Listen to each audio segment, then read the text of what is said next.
بسم اللہ الرحمن الرحیم صلو علی الحبیب صلی اللہ تعالی علیہ وسلم۔ معزز طلباء کرام، آج ہم انشاءاللہ قافیہ کو پڑھیں گے۔ قافیہ جس کو علامہ ابن حاجب نے تصنیف فرمایا ہے، ان کا پورا نام عثمان ہے، کنیت ابو عمرو ہے، لقب جمال الدین اور مشہوریت ابن حاجب ہے۔ ابن حاجب سے مشہور ہونے کی وجہ یہ ہے کہ عثمان کے والد عمر خلیفہ عز الدین الکردی کے دربان تھے، اور آپ جانتے ہیں کہ دربان کو عربی میں حاجب کہتے ہیں، اسی لیے مصنف ابن حاجب دربان کے بیٹے کے نام سے مشہور ہوئے۔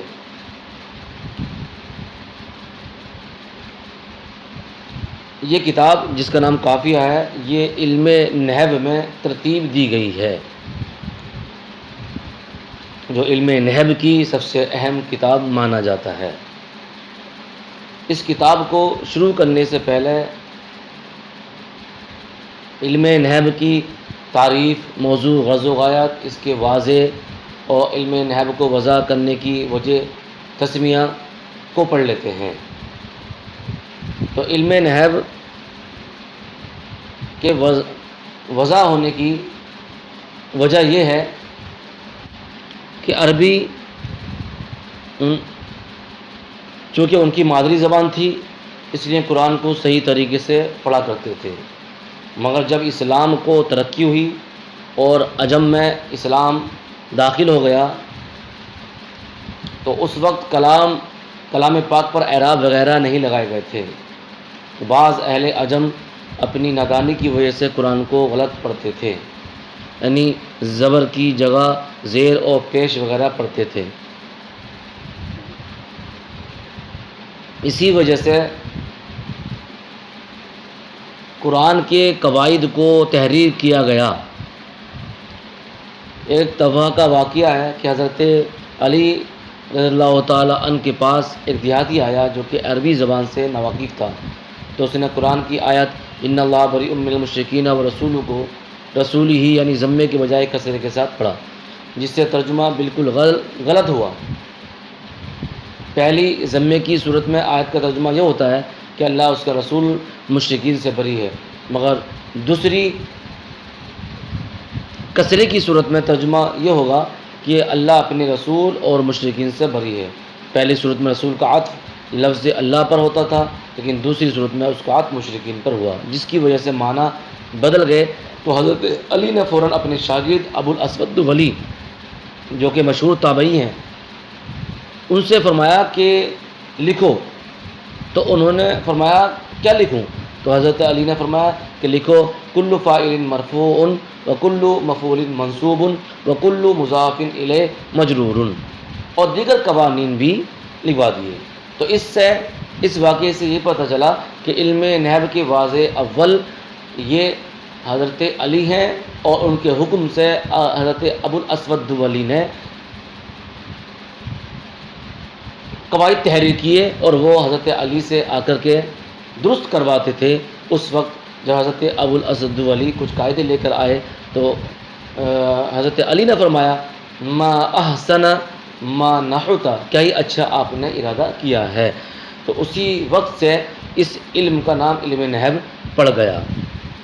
تو علم نحو کے واضح معلوم ہو گئے، اور علم نحو کے وضع کرنے کی وجہ تسمیہ بھی معلوم ہو گئی۔ علم نحو کی تعریف لغوی اور اصطلاحی پڑھتے ہیں۔ نحو کا لغت میں کئی طرح معنی آتے ہیں، نحو کے لغت میں کئی معنی آتے ہیں، ان میں سے ایک ارادہ کرنے کا معنی بھی آتا ہے، طرف کا، مقدار کا، طرح کا، قبیلے کا، پھیرنے کا، یہ تمام معنی آتے ہیں۔ اور اصطلاحی تعریف نحو کی النحو علم باصول يعرف بها احوال اواخر الکلم الثلاث من حیث الاعراب والبناء وکیفیت الترکیب بعضها مع بعض۔ تعریف کیا ہوئی؟ یعنی علم نحو ایسے اصول و قوانین کا جاننا ہے کہ جن کے ذریعے تینوں کلموں کی آخری حالتوں کو پہچانا جائے، معرب اور مبنی ہونے کی حیثیت سے۔ اور بعض کو بعض کے ساتھ ملانے کی کیفیت کو پہچانا جائے۔ کیا مطلب؟ یعنی تینوں کلموں کی آخری حالتوں کو پہچانا جائے۔ تو اس سے پتہ چلا علم نحو جو بحث کرتا ہے وہ آخری حالت سے بحث کرتا ہے کہ آخری حرف پر کیا ہے، آخری حالت کیا ہے، زیر کی ہے، زبر کی ہے، پیش کی ہے۔ پھر بتایا من حیث الاعراب والبناء، یعنی معرب اور مبنی ہونے کی حیثیت سے، یعنی یہ کلمہ جو ہے اس پر اعراب بدلتا رہے گا یا یہ جو کلمہ اس پر اعراب نہیں بدلے گا، اس نے کہا من حیث الاعراب والبناء، معرب اور مبنی ہونے کی حیثیت سے۔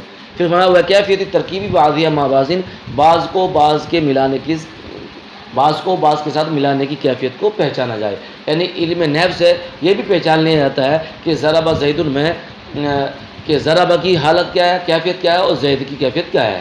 تو ضرب یہ عامل ہے اور زید یہ معمول ہے۔ تو یہ بھی تمام چیزیں پہچان لی جاتی ہیں۔ نحو کی غرض و غایت ہے صیانت الذہنی عن الخطأ اللفظی فی کلام العربی، یعنی ذہن کو بچانا خطائی لفظی سے کلام عرب میں۔ تو ذہن کو خطائی لفظی سے بچانا کلام عرب میں، یہ نحو کی غرض و غایت ہے کہ آپ کلام عرب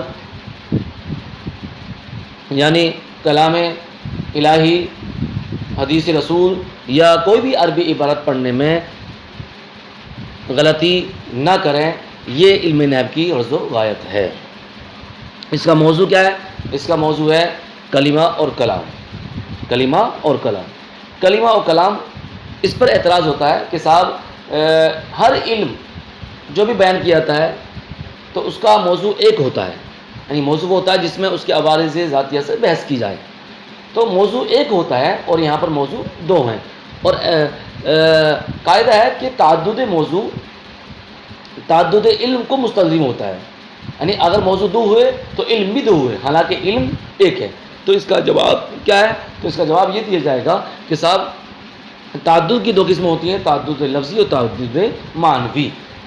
یہاں پر تعدد لفظی ہے، تعدد معنوی نہیں ہے، کیونکہ تعدد معنوی تعدد علوم کو مستلزم ہوتا ہے اور یہاں پر تعدد لفظی ہے، کیونکہ اصل جو موضوع ہے وہ ہے اللفظ الموضوع للمعنی، یعنی وہ لفظ جو کسی معنی کے لیے وضع کیا گیا ہو، یہ اصل حقیقت میں اس کا موضوع ہے۔ اب کتاب کی طرف چلتے ہیں۔ کتاب میں مصنف علیہ الرحمٰن نے بسم اللہ الرحمن الرحیم کو بسم اللہ الرحمن الرحیم سے کتاب کو شروع کیا۔ حالانکہ جب بھی کوئی مقرر یا کوئی بھی مصنف اپنی کتاب کو تصنیف فرماتا ہے تو دیکھا گیا کہ اس نے بسم اللہ کے بعد الحمد کا ذکر کیا ہے، لیکن مصنف علیہ الرحمٰن نے یہاں بسم اللہ کے بعد الحمد کو ذکر نہیں کیا۔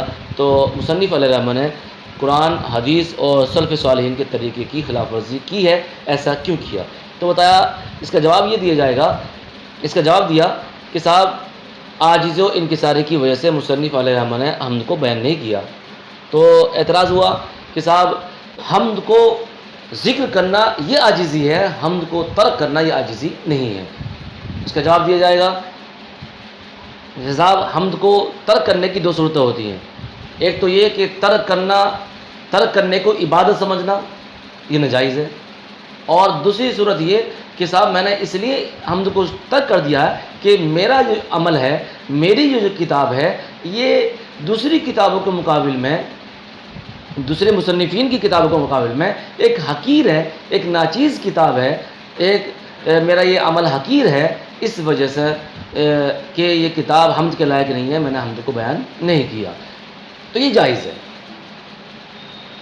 تو پھر اعتراض ہوا کہ صاحب آخر کار قرآن شریف کی تو مخالفت ضرور ہوئی، کیونکہ قرآن شریف میں بھی بسم اللہ کے بعد الحمد کو لکھا گیا ہے۔ تو اس کا جواب یہ دیا جائے گا کہ صاحب قرآن کی بھی مخالفت نہیں ہوئی، اس لیے کہ قرآن کی سب سے پہلی آیت جو ہے اقرأ بسم ربک الذی خلق ہے، اور اس میں اللہ کے نام کے بعد الحمد کا ذکر نہیں ہے، تو اس اعتبار سے قرآن کی بھی مخالفت نہیں ہوئی۔ تو پھر اعتراض ہوا کہ صاحب حدیث پر عمل نہ ہوا، کیونکہ حدیث میں ہے کل امر ذی بال لم یبدأ بحمد اللہ فوقتہ، کہ ہر وہ اچھا کام جس کو اللہ کے حمد سے شروع نہ کیا جائے تو وہ ناقص و ادھورا رہتا ہے۔ تو اس کا جواب یہ دیا جائے گا کہ صاحب حدیث شریف کی بھی مخالفت نہیں ہوئی ہے، کیونکہ بسم اللہ کے بعد حمد سے شروع کرنے کا ذکر ہے، اس کو لکھنے کا حکم نہیں ہے، اس کے لکھنے کا ذکر نہیں ہے۔ مرد مومن کے بارے میں اچھا گمان کرنا چاہیے، حسن ظن رکھنا چاہیے۔ ہو سکتا ہے کہ انہوں نے کتاب کو شروع کرنے سے پہلے الحمد کو پڑھ لیا ہو، پھر اعتراض ہوا کہ صاحب بسم اللہ کو بھی نہ لکھتے، صرف پڑھنا ہی کافی ہوتا، صرف پڑھ لیتے جیسے کہ الحمد شریف کو پڑھ لیا۔ تو اس کا جواب یہ دیا کہ صاحب بسم اللہ کے لکھنے کا حکم ہے، صرف پڑھنا کافی نہیں ہے۔ حدیث شریف میں آیا ہے کہ جس کا مفہوم یہ ہے کہ جو شخص کوئی خط یا کوئی کتاب لکھے تو بسم اللہ لکھ دے، اس وجہ سے بسم اللہ کو لکھ دیا، اور الحمد کے بارے میں ایسا کوئی ذکر نہیں۔ یہ ہوئے بسم اللہ کے بعد الحمد کو ذکر نہ کرنے پر اعتراضات اور اس کے جوابات۔ بسم اللہ الرحمن الرحیم، تو بسم اللہ میں با حرف جار ہے، اسم یہ مضاف ہے، اور اللہ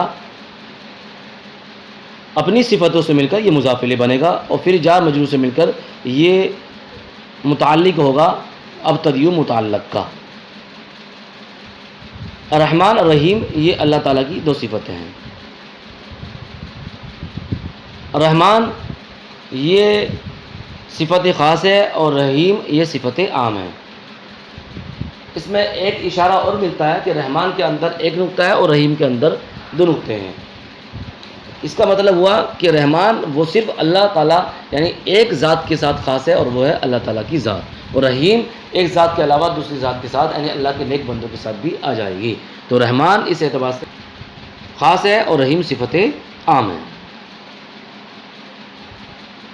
صفت جو لائی جاتی ہے وہ پانچ فائدے کے اعتبار سے لائی جاتی ہے، کبھی تخصیص کے لیے، کبھی توضیح کے لیے، کبھی مد کے لیے، کبھی ضم کے لیے، اور کبھی تاکید کے لیے۔